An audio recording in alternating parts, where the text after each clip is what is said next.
Harka funee hordoftoota keenyaa nageenyi keenya bakka jirtanitti akka hojjechaa odeeffannoo wayitaawoo sadaasa 16 bara 2025 qopheeffanneen isinitti himaa dursa oduu ijoo. Bilchiginnaan Wallaggaatti haleellaa diroonii fi bakkeewwan hedduu ammoo qo'achaa ooluun dhaga'ame. Maddeen akka jedhanitti aanaalee qelleen Wallaggaa hedduu irra guyyaa har'aa dirooniin marsaa oolte. Gonkumaan injifachuu hin dandeessan jechuun pirezidaantiin Bilchiginnaa Abiyyi dhaadatan. Kanas gochuu kan hin dandeenyeef uumaan waan wajjin jiruu fi jedhan. Waggoota lamaan darban birriin biiliyoonii 16 biyya alaatti maqaa kitaaba barataa maxxansuutiin baasii ta'uun saaxilame. Kitaabonni miliyoona 40 ol ta'an ammoo ammayyuu barattootaaf ni barbaachisu jedhame. Lammiileen Itoophiyaa 5-7 keessatti Afrikaa kibbaatti haala suukkanneessaan ajjeesamuun dhaga'ame. Namoonni ajjeefaman kunneen haleellaa magaalota garaagaraa irratti raawwatameen akka ta'etu himame. Qabeenyi yeroo lolaa Tigraay loltoonni Eertiraa fi Itoophiyaa barbadeessan doolaara biliyoona 5 ol akka ta'u qorannoon ifoomse. Itoophiyaan waraana labsaa jirti jechuun ministeerri odeeffannoo Eertiraa obbo Yemaanee Gabra Masqal ibsan. Kunis maqaa hulaa galaanaa argachuu jedhuun akka ta'e qondaalli kun ifoomsaniiru. Warri toora YouTube chaanalii kanaaf haaraa taatan subscribe, like, share taasisaa jechaan gara bal'ina oduutti sin dabarsa. Bilchiginnaan Wallaggaatti haleellaa diroonii fi bakkeewwan hedduu ammoo qo'achaa ooluun dhaga'ame. Maddeen akka jedhanitti aanaalee qelleen Wallaggaa hedduu irraa guyyaa har'aa dirooniin marsaa oolte.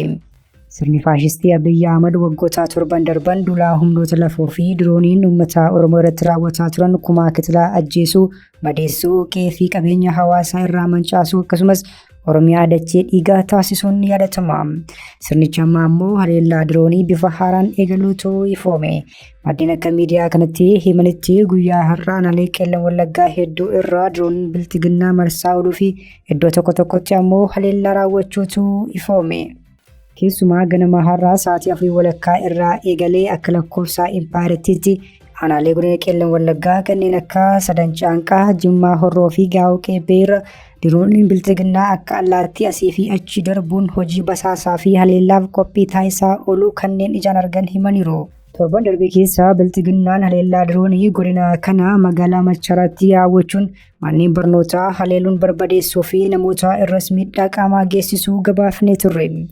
Lafa gabaa, mana waaqeffannaa, mana barnootaa, mana wal'aansaa fi bakkeewwan hawaasni itti baay'atutti boombii roobsuun lubbuu namootaa akka baalaa harcaasaa kan turan dirooniin Bilchiginnaa ammas gocha farra namummaa kanaaf qophii olaanaa taasisaa jiraachuuf kun agarsiistuudha jedhame. Ajajaan humna qilleensaa Impaayirtii Yirimaa Mardaasaa Tibbanaa gara Boosniyaa, Herzegoviniyaa, Kooriyaa Kaabaa fi Raashiyaatti imaluun meeshaa waraanaa bitaa turuun gabaafamee ture. Waggoota 7 darban Oromiyaa keessumaa ammoo addatti duulonni Wallaggaatti taasisne kan Tigraayitti taasifamee fi lubbuu namoota miliyoona 1 ol galaafatee ni caala jechuun pirezidaantiin Bilchiginnaa kun ፓርላማ irratti dubbachuun ያደተማ አንድ የሚጋነን ነገር አለ። የትግራይ ውጊያ በሚመለከት ተጋኖ የሚነሳ ነገር አለ። ባይዞ የትግራይ ላይ ያደረግነው ውጊያ ወለጋ ካደረግነው ውጊያ አንፃር ሲታይ በጣም ትንሽ ነው። እንዳይጋነን ማለት መጀመሪያ ላይ ሰሜን ሲጠጋ 3 ሳምንት ተዋጋን፣ መቀሌ ያዝን። 8 ወር ቆየን። ትግራይ ለቀን ስንወጣ ከራያ እስከ ከሚሴ ሰሜን ሸዋ ድረስ ተዋጋን። የት? አማራ ክልል ውስጥ። ከዛስ ተዋግተን ነው መለስናቸው ወደ ድንበራቸው። ከዛስ ትግራይ ውጊያ አልነበረ። ሶስተኛ ዙር አጠቁን። 2-3 ሳምንት አዲጋ ደረስን። መቀሌ ልንገባ ስንል ተፈረመ ስምምነቱ፣ ጠቅልለው ወጣ። በድምሩ በትግራይ ምድር ውስጥ የነበረው ውጊያ ቢበዛ የ2 ወር ነው ያለው። አንዳንዴ በሰላም የቆየንባቸው ጊዜም ተደማምሮ ሁሉ ጊዜ ውጊያ ውስጥ እንዳለን የሚያስቡ ሰዎች አሉ። እንደዛ አይደለም፣ ጥቂት ነው። አማራ ክልል ገብተው እስከወጡበት ጊዜ ያለውን ቢቆጠር ያለ ያክል ይችላል። Gonkumaan injifachuu hin dandeessan jechuun pirezidaantiin Bilchiginnaa Abiyyi Ahmad dhaadatan. Kanas gochuu kan hin dandeenyeef uumaan waan wajjin jiruu fi jiran. Pirezidaantiin Bilchiginnaa kun guyyaa kaleessaa gara kaaba Oromiyaa godina Walloo magaalaa Kamiseetti imaluun wayitaa haasawaa taasisan jecha kana dubbachuutu ifoome. Abiyyi haasaa Kamiseetti taasisan kanaan gara keessan dhufuuf si'a meeqan kadhachaa ture jechuun amma garuu pirezidaantiin naannoo Amaaraa Araggaa Kabbadee akkana cufuuf carraa kenneeraa jechuun galateeffatan. Eenyuun gaafatanii jennaan eenyutu gara Walloo akka hin deemne isaan dhorkee kan jedhu garuu gaaffiidha. Pirezidaantiin Bilxiginnaa kun lolaa yeroo itti darbeen sababa burjaajessuuf yaalii taasisaa jiru jechuunis qeeqni irratti dhiyaateera. Kanatti dabaluun diinni yaada inni karoorsa garuu injifachuu hin dandeenye siin danda'us jechuun ammoo dhaadatan. Muummichi ministeeraa akkas jechuun haa dhaadatan malee sirnichi bosasuun fiixee kufaatii irra gaheeraa jechuun ammoo xiinxaltoonni siyaasaa himaa jiru.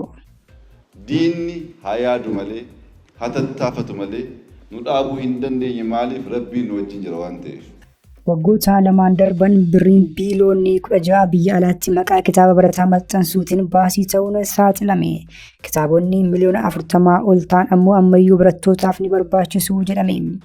Kolleejjii fi yuunivarsiitii hin ijaarru barsiisaa fi miindaa kaffalaa barataa ammoo qallabaa yuunivarsiitiitti hin barsiisnu jechuun irra deddeebiidhaan Labataa Abdii Borii kan baratee bor dooktara, injiinara, barsiisaa, hakiima, geggeessaa siyaasaa jabaa ta'utti karra cufuun leenjii waraanaa kennee fi bobbaasuuf kutatee kan ka'e Bilxiginnaan waggoota lamaan darban kana kitaaban biyya alaatti maxxansa jechuun birrii biliyoona 16 yookiin doolaara miliyoona 105 ol qisaasessuun ifoome. Gabaasni Itiyoophiyaan Insaader akka agarsiisutti baasiin kun hundi bahee garuu ammayyuu kitaabonni miliyoona 40 ol barattoota ni barbaachisu jedhame. Kana malees kitaabonni maxxansi isaanii baatii lamaan dhufan keessatti xumuran akka jiran eeruun kanaaf ammoo baasiin birrii biliyoona 3 akka barbaachisu ministeerri barnootaa Impaayeritti ibseera. Labataa baratee borofii fi biyya isaaf ta'u Biraanuu Naggaa fi Biraanuu Juulaa wal harkaa fuudhuun hegeree isaa balleessuu erga eegalanii bubbulaniiru. Biraanuu Naggaa barattoonni yuunivarsiitii akka hin seenne maqaa qormaata biyyoolessaatiin barattoota 94 ol yoo kuffisu, Biraanuu Juulaa ammoo maqaa waraana kaayyoon isaa hin beekamneetiin waradoomsota kana guuruun hirbaata rasaasaa gochaa jira. Lammiileen Itoophiyaa 5 torban tokko keessatti Afrikaa kibbaatti ajjeefamuun dhagahame. Namoonni ajjeefaman kunneen haleellaa magaalota garaagaraa irratti raawwatameen akka ta'etu himame. Hiriyoota lama dabalatee tibbana namoonni 5 Afrikaa kibbaa keessatti ajjeefamu lammiileen biyyattii keessa jiraatan himaniiru. Jiraattonni yaada kennan akka jiranitti haleellaan hidhattootaan raawwatamu kun lubbuu namoota hedduu galaafachaa jira. Haala kanaan guyyaa lama dura Afrikaa kibbaa magaalaa Darbaan keessa jiraachaa kan turan lammiileen Itoophiyaa lama hidhattoota eenyummaan isaanii adda hin baaneen ajjeefamaniiru. Haaluma wal fakkaatuun namni biraan abbaa ijoollee 3 ta'ee fi magaalaa Johannesburg jiraatu tokko osoo hojiidhaa manatti galaa jiruu rasaasaan rukutamee lubbuun isaa darbuutu himame. Magaalaa Johannesburg kanatti dargaggoonni 2 hojii daldalaa hojjetaa turan dunkaana daldalaa isaanii keessatti dhokaasa qaamoleen hidhatan irratti bananii lubbuun isaanii darbeera jedhame. Biyyattii keessatti haleellaan lammiilee Itoophiyaa irratti raawwatu akkaan hammaachuu jiraattonni himaniiru.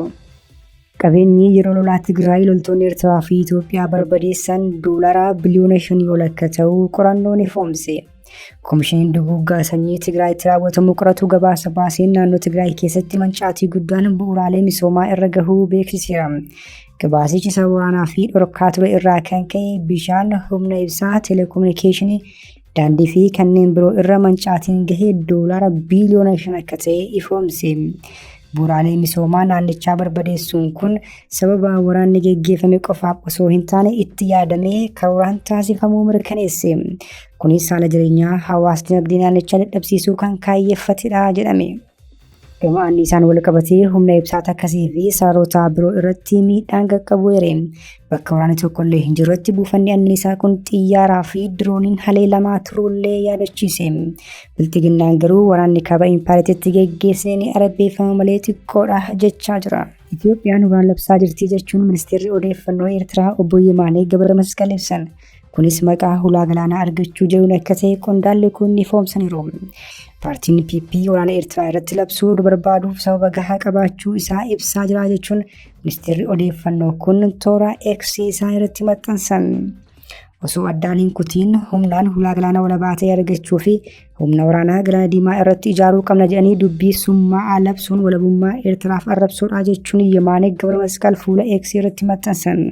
Paartiin PP waggoota lamaan darbaniif waraana Eertiraa irratti labsuu barbaaduuf yaada uummataa hubachuu fi gocha seera qabeessa of tiksuuf fudhatame fakkeessuuf hojjechaa akka turellee eeran. Fooramii imaammataa alaa jedha yuunivarsiitii Finfinneetti qophaa'e irratti ministeerri dhimma alaa Itoophiyaa Dr. Geediyoon Timiitoos gocha Eertiraan yeroo dheeraaf Itoophiyaa nagaa dhowwuuf hojjettu jedhu dhiyeessanii turan. Dr. Geediyoon waltajjii ambaasaaddaroota dabalatee dippiloomaatota biyyoota garaagaraa irratti hirmaatan irratti dhimmoota yeroo gaanfa Afrikaa ilaalchisuun ilaalchaa fi imaammata mootummaa dhiyeessanii turan. Yemaanee Gabramasqalis dubbii Dr. Geediyoon Ximiitiyoos dippiloomaatotaaf dhiyeessan irratti deebii kennan.